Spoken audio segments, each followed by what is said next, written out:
Bismillahirrahmanirrahim. This is Amna, and today we will discuss about other rules of English grammar. इंशाल्लाह आज 100 rules हमारे complete हो जाएंगे. So without wasting any time, start करते हैं आज का lecture. Rule number 96 क्या कहते हैं?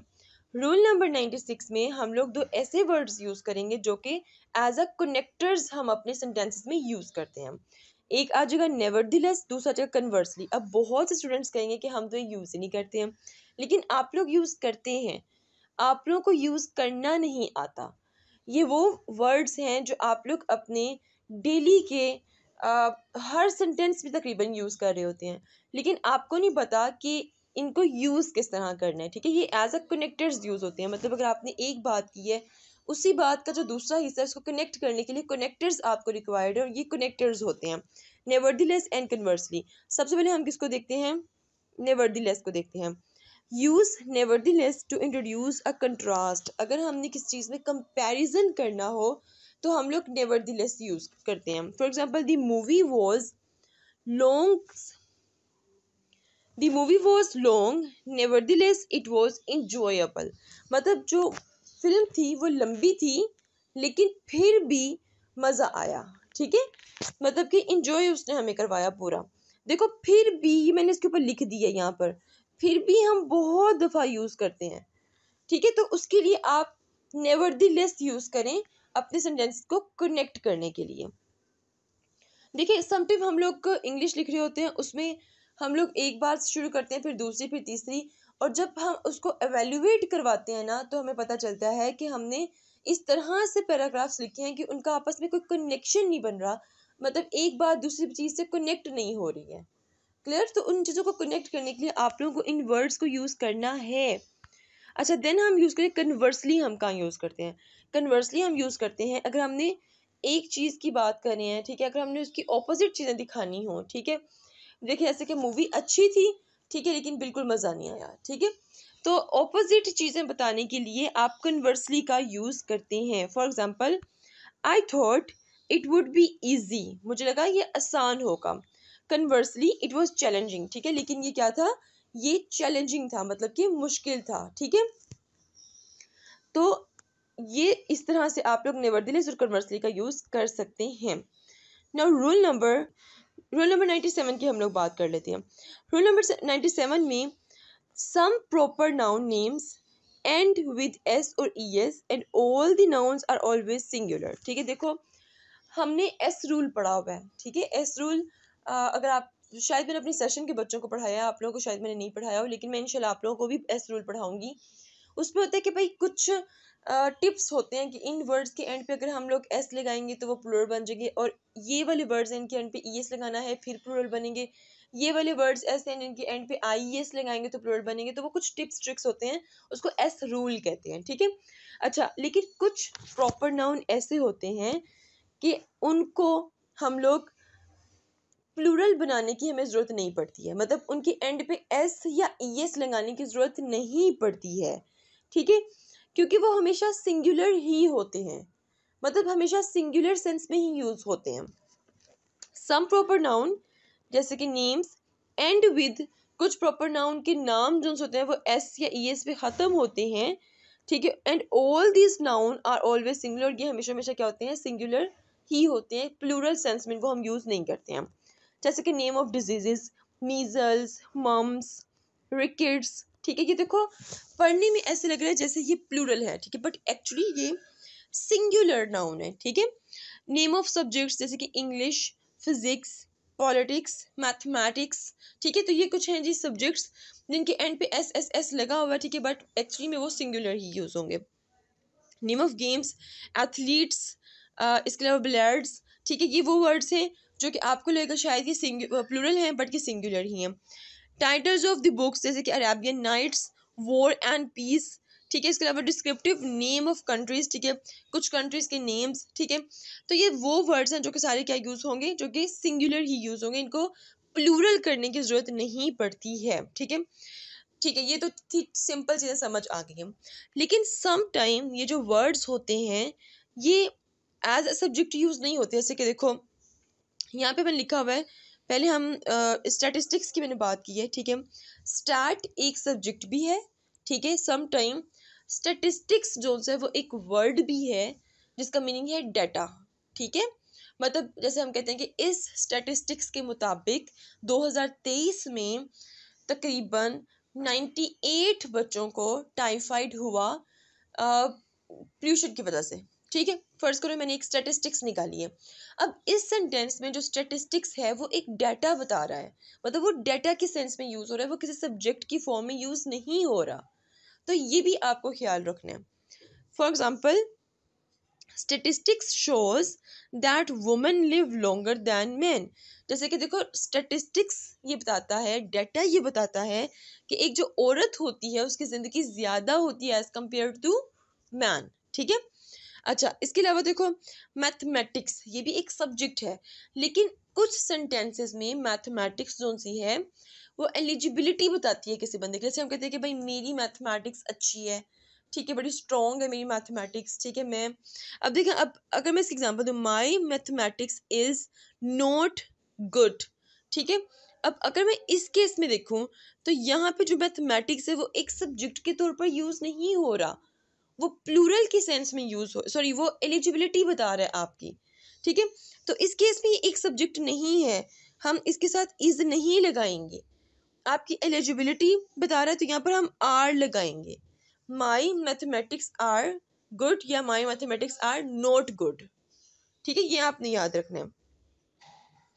देखो अगर यहाँ पर मैथमेटिक्स एक सब्जेक्ट के तौर पर यूज होता तो हम लोग इज लगा देते, बट इस सेंटेंस को पढ़ के लगेगा कि ये सब्जेक्ट के तौर पर यूज नहीं हो रहा, ये आपकी एलिजिबिलिटी बता रहा है कि भाई मैथमेटिक्स आपकी अच्छी है या नहीं अच्छी है, ठीक है। This is showing your eligibility. अच्छा, उसके बाद है देखो पॉलिटिक्स भी एक सब्जेक्ट है, तो यहाँ पे पॉलिटिक्स एक सब्जेक्ट के तौर पर यूज नहीं हो रहा थी। Politics of that man is या आर नॉट ट्रस्ट वर्दी, ठीक है। मतलब पॉलिटिक्स क्या होता है बेसिकली आइडियोलॉजी, मतलब कि उसका जो नज़रिया है, मतलब उसकी जो जहनी सियासत है वो ट्रस्ट वर्दी नहीं है। तो इस केस में ये politics as a subject use नहीं हो रही है। यहाँ पर बेसिकली जो पॉलिटिक्स है ये उसकी आइडियोलॉजी बता रही है, ठीक है। तो इस केस में भी आप आर का यूज करोगे, इसका यूज नहीं करोगे। क्लियर? चलिए आगे चलते हैं। Now rule number 98, some nouns are used as singular और प्लूरल। कुछ नाउन ऐसे होते हैं जो कि सिंगुलर एक्ट करते हैं और प्लूरल के तौर पे भी एक्ट करते हैं, मतलब उनको चेंज करने के लिए हमें एस ई एस या कुछ भी नहीं लगाना पड़ेगा, बस वो जैसे हैं वो वैसे ही प्लूरल के तौर पे भी एक्ट करें और सिंगुलर के तौर पे भी एक्ट करें, बट वो डिपेंड करता है कि आप सेंटेंस में उनको किस सेंस में ले रहे हो, यूनाइटेड सेंस में ले रहे हो या फिर डिवाइडेड सेंस में ले रहे हो। अब ये यूनाइटेड और डिवाइडेड सेंस क्या होती है इसको भी अंडरस्टैंड कर लेते हैं। अच्छा, some nouns are used as singular or plural depending upon they are taken as a whole और taken as individual। डिपेंड करते हैं कि आप उनको किस सेंस में यूज कर रहे हो। जैसे कि वर्ड्स लिखे हुए series, team, jury, species, fish, crew, team, sorry दोबारा टीम लग गया, एयरक्राफ्ट, काउंसिल, कमेटी एक्सेट्रा, ठीक है। अच्छा, अब टीम को मैंने इन एग्जांपल में यूनाइटेड सेंस में भी यूज़ किया, डिवाइडेड सेंस में भी यूज़ किया, फिर आप लोगों को समझ लग जाएगी यूनाइटेड और डिवाइडेड की, ठीक है। ये H R team is the best, हमारी जो टीम है वो क्या बेस्ट है। अब इस केस में जो आपकी टीम है वो यहाँ पर डिवाइडेड सेंस में यूज़ हो रही है, मतलब एक टीम की बात हो रही है। इसके साथ हमने एस या ई एस या I S I O U S etcetera etcetera का इजाफा नहीं किया, लेकिन फिर भी यहाँ पे जो टीम है वो सिंगुलर के तौर पर यूज हो रही है, ठीक है। फिर यही वर्ड टीम प्लूरल के तौर पे एक्ट करेगा, जैसे कि देखो our team are wearing their new uniform, ठीक है। अब यहाँ पर जो टीम है वो प्लूरल के सेंस में यूज हो, अब टीम कोई एक थोड़ी ना, ये क्रिकेट की टीम अलग हो सकती है, तो डिफरेंट डिफरेंट टीम्स हो सकती हैं, ठीक है। फर्ज करो कि पाकिस्तान की टीम अलग है, इंडिया की टीम अलग है, बांग्लादेश की टीम अलग है, तो डिफरेंट डिफरेंट टीम्स है, देखो उनके अपने अपने यूनिफॉर्म है। तो इस केस में वर्ड टीम ही है, लेकिन हमने इसको एज इट इज यूज किया है, हमने इसके साथ कोई एस ई एस नहीं लगाया, प्लूरल सेंस में यूज हो रहा है। चलें अब हम बात करेंगे रूल नंबर 99 की। अच्छा, ये बड़ा इंपॉर्टेंट सेंटेंस है। हम लोग बहुत दफ़ा सेंटेंस बनाते हैं जिसमें हम बीइंग का यूज़ करते हैं, बीइंग से स्टार्ट करते हैं, लेकिन उसमें हम कुछ मिस्टेक्स करते हैं। उन मिस्टेक्स को पकड़ना है हमने आज। देखो यहाँ पे एक सेंटेंस लिखा हुआ है, being a raining day I couldn't कम। ठीक है, अब यहाँ पे किसकी बात हो रही है? यहाँ पे दो चीज़ों की बात हो रही है कि भाई बारिश का दिन है इसलिए मैं नहीं आ सकती। दो दो चीज़ों की बात हो रही है, सिर्फ आई मतलब मेरी बात सिर्फ नहीं हो रही ना, तो इस केस में मैं बीइंग से पहले इट का यूज़ करूँगी। It being a raining day I couldn't कम। ठीक है, अगर यहाँ पे इन दोनों सेंटेंसेस में, इस वाले सेंटेंस में और इस वाले सेंटेंस में, अगर सब्जेक्ट से रेलेवेंट बात हो रही होती तब आपको बीइंग से पहले इट लगाने की ज़रूरत नहीं थी। ठीक है, लेकिन यहाँ पर इस सेंटेंस में अगर आप लोग देखो तो एक सेंटेंस में रेनी डे की बात हो रही है, दूसरे सेंटेंस में आप अपनी बात कर रहे हो। दो अलग अलग चीज़ें हैं, तो इस केस में आप बीइंग का अगर यूज़ कर रहे हो या बीइंग से सेंटेंस स्टार्ट कर रहे हो तो उससे पहले आप इट लगाओगे। एक और सेंटेंस देखते हैं, बीइंग इल आई कुडंट कम। अब देखो इसमें क्या है, ये बीइंग इल बीमार कौन है? आई, मैं। कौन नहीं आ सकता? मैं नहीं आ सकती। तो इस केस में आपको बीइंग से पहले इट लगाने की जरूरत नहीं है, क्योंकि दोनों बातें किससे हो रही हैं, किसके बारे में हो रही हैं? आई से रेलेवेंट हो रही हैं, सब्जेक्ट से रेलेवेंट हो रही हैं। क्लियर? अच्छा, अब एक और हम बात करते हैं, being a very cold I couldn't go out for morning walk. ठीक है, मॉर्निंग वॉक के लिए किसने जाना था? मैंने। बीइंग अ वेरी कोल्ड, बहुत सर्दी है, ये मौसम के बारे में बताया जा रहा है, ये आप अपने बारे में नहीं बता रहे हो। तो यहाँ पे दो अलग अलग बातें हो रही हैं, तो यहाँ पे अगेन बीइंग से पहले आप किसका यूज करोगे? इट का यूज करोगे। सेंटेंस कैसे हो जाएगा? It being a very cold I couldn't go out for morning walk. Clear? अच्छा, फिर उसके बाद है being occupied with work father had no time to see us. मतलब अब यहाँ पे किसकी बात हो रही है?